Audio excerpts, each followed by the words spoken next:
2 पाकिटं जी बदाम आणि काजू अशी प्रति बालाजीच्या बाहेरच्या साईडला एका माणसाकडनं परचेस केली 500 रुपयाला. आणि त्यांनी सांगितले अर्धा किलो काजू आहे आणि बदाम आहे. तर त्याच्यामुळे 500 रुपयाची 2 पाकिटं घेतली. तर ती आम्ही घरी येऊन फोडली. तर हे बघा किती छान पद्धतीने त्यांनी हे केलेलं आहे.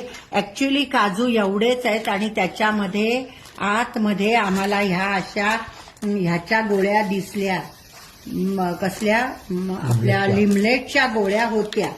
आणि दुसऱ्या ह्याच्यात हे जे काजू होते बदाम होते ती पण अशीच पावडर हे चिकटवलेली आहे. आणि त्याच्यामध्ये ह्या अशा गोळ्या मिळाल्या लाल. हे बघा असं. तर अशी फसवणूक इथे देवाच्या ठिकाणी होते. तर सगळ्यांनी सांभाळून राहावं आणि पॅकिंग फोडून घ्यावं.